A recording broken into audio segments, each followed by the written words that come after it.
월요일 아침 우리 다시 한번 하나님 앞에 섭니다. 우리 11월을 시작을 하면서 다시 한번 하나님을 바라며 주님의 말씀을 사모하는 여러분들을 축복합니다. 오늘도 우리 기도 가운데 임하실 하나님을 기대하며 기도하겠습니다. 참 좋으신 하나님, 하나님을 기다립니다. 주님께서 우리에게 주신 약속의 말씀을 통하여서 하나님의 뜻과 그 계획을 찾아갈 때 주님께서 우리 가운데 섭리하심을 믿습니다. 11월 또 하나님 안에서 말씀 중심 또 예배 중심의 삶을 사는 우리가 되게 인도하여 주시고 하나님을 찾는 자들에게 만나시고 또한 응답하시는 하나님을 경험하는 귀한 시간이 될 수 있도록 도와주시옵소서. 예수님 이름으로 기도드립니다. 아멘.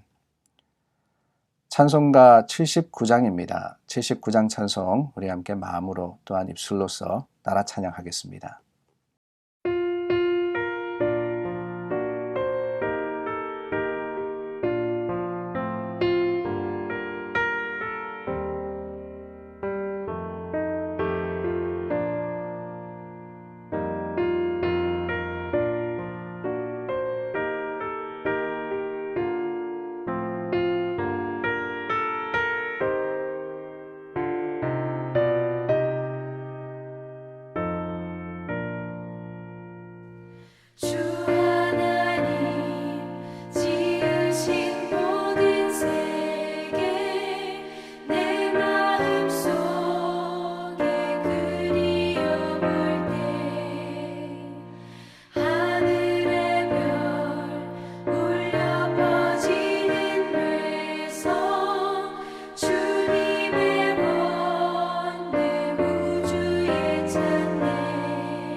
찬양하네 주님의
오늘 말씀은 역대하 2장 1절서부터 18절입니다.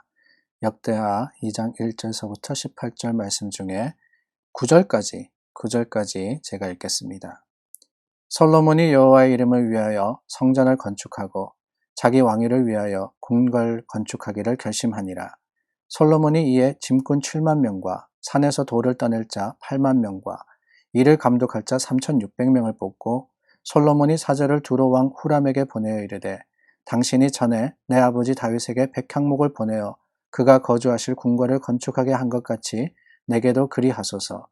이제 내가 나의 하나님 여호와의 이름을 위하여 성전을 건축하여 구별하여 드리고 주 앞에서 향재료를 사르며 항상 떡을 차려 놓으며 안식일과 초하루와 우리 하나님 여호와의 절기에 아침 저녁으로 번제를 드리려 하오니 이는 이스라엘의 영원한 규례니이다. 내가 건축하고자 하는 성전은 크니 우리 하나님은 모든 신들보다 크심이라. 누가 능히 하나님을 위하여 성전을 건축하리요. 하늘과 하늘들의 하늘이라도 주를 용납하지 못하겠거든. 내가 누구이기에 어찌 능히 그를 위하여 성전을 건축하리요. 그 앞에 분향하려 할 따름이니이다. 이제 청하건대 당신은 금, 은, 동, 철로 제조하며 자색, 홍색, 청색 실로 직조하며 또 아래색일 줄 아는 재주 있는 사람 하나를 내게 보내어 내 아버지 다윗이 유다와 예루살렘에서 준비한 나의 재주 있는 사람들과 함께 일하게 하고 또 레바논에서 백향목과 잣나무와 백단목을 내게로 보내소서. 내가 알거니와 당신의 종은 레바논에서 벌목을 잘 하나니 내 종들이 당신의 종들을 도울지라. 이와 같이 나를 위하여 제목을 많이 준비하게 하소서. 내가 건축하려 하는 성전은 크고 화려할 것이니이다. 아멘.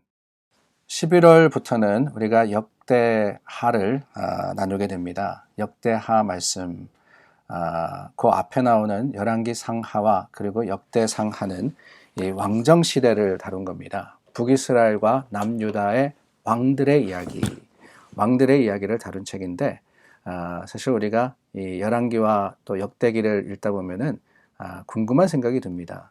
사실 내용이 거의 흡사합니다. 같은 왕들에 대해서 같은 내용들을 적고 있는데 왜 두 번에 걸쳐 가지고 이렇게 이야기를 해야 할까라는 의구심이 생기게 됩니다.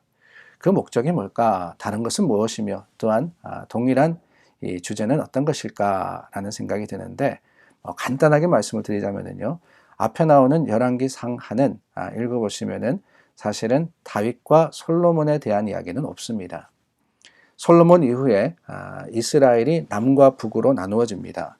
솔로몬의 아들 르호보암이 다윗과 베냐민 지파를 거느리고 남유다를 건국하였고, 건국이라는 말이 좀 맞지 않긴 하지만은 남유다를 다스리기 시작했고, 그리고 북이스라엘은 솔로몬의 부하입니다. 여로보암이라는 사람이 이 북쪽 지역의 나머지 10지파를 거느려서 북이스라엘을 다스리게 됩니다. 이렇게 갈라지면서부터 남쪽과 북쪽에 있었던 왕들에 대한 이야기, 그 이야기를 기록한 것이 열왕기입니다. 근데 그 내용을 보면은 같은 시대를 중심으로 남에는 누구, 북에는 누구 이렇게 해서 쭉 흘러가는데 어디까지 흘러가느냐? 남유다가 바벨론에 망하게 될 즈음까지의 이야기로서 끝이 나게 됩니다. 그런데 그 다음에 나오는 역대상하는 어떤 책이냐? 이 역대상하는요, 주제가 조금 다릅니다. 특별히 역대상의 이야기는 거의 대부분이 다윗에 대한 이야기입니다. 다윗이 하나님으로부터 부르심을 받고 그리고 하나님의 나라, 그 바로 이스라엘을 다스리게 된 이야기를 중심으로 나오는데, 특별히 그 특징을 보자면은 역대상 1장 1절은 아담이라 는 단어로부터 나옵니다. 아담에서부터 시작해서 하나님의 계획과 섭리가 쭉 이어져 나가는 거예요. 그리고는 역대하에 가서는 솔로몬의 이야기와 그리고 왕들의 이야기가 나오는데, 어떤 왕들이냐? 남유다를 중심으로 한 남유다의 왕들에 대한 이야기가 기록이 되어 있습니다. 북이스라엘 왕들의 이름도 종종 나오기는 합니다. 그러나 거의 대부분은 남유다의 왕들의 이야기였고, 그리고 그 남유다 왕들의 했던 일들을 어떤 이야기를 중심으로, 주제가 뭐냐? 그 주제를 가만히 살펴보면은 성전과 제사라는 이야기를 중심으로서 기록이 되어 있습니다. 그러니까 오늘 저희가 나누지만은 솔로몬이 성전을 건축한, 그리고 다윗도 그 성전을 예비한 그 이야기가 중심이 되어 있고, 나머지 왕들도 다스리는 것이 하나님과의 관계 속에서 하나님을 향한 그 삶의 모습 또한 다스림의 모습 속에서 기록이 되어 있다는 거예요. 특별히 이 두 책을 가만히 보면은 쓰여진 시기가 다릅니다. 뒤에 나오는 역대상하는 그 다음에 나오는 에스라라는 사람이 적은 것으로서 학자들이 이야기를 합니다. 그러니까 바벨론의 포로 생활을 하다가 이제는 이스라엘로 옛 이스라엘로 돌아와서 나라를 재건하는 과정 속에서 적혀진 겁니다. 근데 열왕기는 그 전에 한 100년 전 정도 전에 포로 생활 시에 적혀진 책입니다. 그러다 보니까 이 포로 생활을 시작할 때쯤에 적혀진 책입니다. 그러다 보니까 그 내용과 중심이 조금 다르다는 거예요. 그 다름으로 인해서 우리는 두 가지를 비교를 하면서 또한 그 목적이 뭐냐라는 것을 찾아갈 수 있는 겁니다. 특별히 뒤에 나오는 역대상하, 저희가 나누는 역대하의 말씀은 그 주제가, 그 중심이 뭐냐, 이제 재건된 나라에 하나님께서 어떻게 역사하시느냐 하는 것을 중심으로 기록을 하고 있습니다. 그러다 보니까 말씀드린 대로 가장 중심된 그 가장 중앙에 뭐가 있느냐, 성전이 있음을 백성들이 깨달아야 했고, 그것을 중심으로서 이 기자가 역대하의 기자가 글을 쓰고 있더라는 거예요. 오늘 말씀도 그렇습니다. 우리가 잘 알고 있는 말씀들이 나오죠. 이 솔로몬이 하나님의 성전을 예비하면서 그 건축을 하는 과정 속의 내용입니다. 우리 특별히 어릴 때 많이 배웠던 그런 이야기들이 나옵니다. 말씀해 보면은 하나님께서 이 솔로몬에게 예비시키시고 솔로몬에게 허락하신 이 성전 건축의 지혜와 능력, 그것이 1장 말씀에 나오고, 우리가 나누는 2장 말씀에 들어가서는 이제 솔로몬이 준비를 하는 과정이 나오는데, 여기서 중요한 것이 있습니다. 다름이 아니라 바로 솔로몬이 왜 성전을 건축했느냐라는 겁니다. 물론 대단한 일을 했어요. 성전 건축이라는, 오늘날로 이야기하면은 교회 건축인데, 교회 건축도 그 규모가 엄청나지 않습니까? 그 일을 감당하는 거예요. 그런데 왜 솔로몬이 그 성전을 건축했느냐? 자신의 이름을 위해서 그랬느냐? 자신의 영광이 드러나기를 바랬느냐? 그게 아닙니다. 오늘 1절과 2절 말씀에 보면은 솔로몬이 여호와의 이름을 위하여라는 말씀이 있습니다. 여호와의 이름을 위해서, 하나님께서 드러나기를 위해서, 하나님의 그 영광을 증거하기 위해서 어떻게 했느냐? 성전을 건축한 겁니다. 교회를 짓는데 그 교회에 내 이름이나 아니면 내 명예나 아니면 내가 칭찬 듣는 어떤 목적을 가지고 하는 것이 아니라 하나님께서 바라시는 기쁨과 또한 감사의 제목을 가지고 교회를 짓는 바로 그런 마음과 똑같더라 하는 거예요. 그렇습니다. 오늘날 우리가 하나님의 일을 할 때 부끄럽지만은 사실 내가 드러나기를 원해서 하는 경우가 많이 있습니다. 누군가가 알아줘야 되고 인정해줘야 되고 또한 나를 칭찬해줘야지만 내 기분도 좋지 않습니까? 그런데 여러분, 실은 하나님의 사역은 그런 게 아니에요. 하나님의 사역은 어떠한 것이냐? 그리스도의 이름, 그리고 하나님의 이름이 드러나기 위해서 오늘날 우리가 감당해야 하는 것입니다. 주님께서 이루어 주시고 주님께서 인도해 주시는 것이기 때문에 내가 보여지는 것이 중요한 것이 아니더라는 거죠. 오직 하나님, 그 하나님의 영광이 세상 속에 나의 헌신과 수고와 섬김을 통해서 보여진다면은 우리는 주님께서 우리에게 주신 사명과 사역의 목적을 완수하는 겁니다. 그렇습니다. 솔로몬 정말 대단한 일을 했습니다. 지혜로운 사람이었습니다. 그 간구와 기도마저도 정말 아름답게 그지없습니다. 그러나 여러분, 솔로몬이 정말 잘한 것, 물론 그에게도 많은 허물이 있었지만은 솔로몬이 정말 칭찬받고 하나님께서 그를 기뻐 받으셨던 이유가 바로 이 말씀이 아닐까요? 솔로몬이 여호와의 이름을 위하여, 여호와의 이름을 위하여 성전을 건축하였습니다. 그런데 여러분, 그 성전을 건축한 마음, 모습, 그 모습을 오늘 우리는 닮아가고 있는가 생각하지 않을 수가 없습니다. 주님 앞에 드리는 헌신과 수고, 섬김과 나눔, 이 모든 것들을 통해서 우리 가운데 이름이 드러나기를 원하시는 하나님의 계획과 섭리가 무엇인지를 기억하며 그 뜻을 이루어가는 우리가 되는 귀한 하루가 될 수 있기를 간절히 바랍니다. 기도하겠습니다. 참 좋으신 하나님, 주님의 이름을 우리는 세상에 드러내고 있는지요?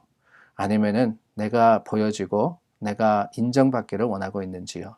하나님, 오늘 말씀을 통해서 솔로몬을 보았습니다. 그 솔로몬의 성전 건축의 목적이 무엇인지를 생각해 보았습니다. 주님, 앞으로 이루어질 모든 일들에서 하나님을 볼 수 있는, 하나님을 만나고 그 음성을 들을 수 있는 지혜로운 자들이 되게 하여 주시고, 깨달아 하나님께 드리는 우리의 헌신도 오직 주님의 영광을 위해서 하는 일들이 될 수 있도록 인도하여 주시옵소서. 예수님 이름으로 기도드립니다. 아멘.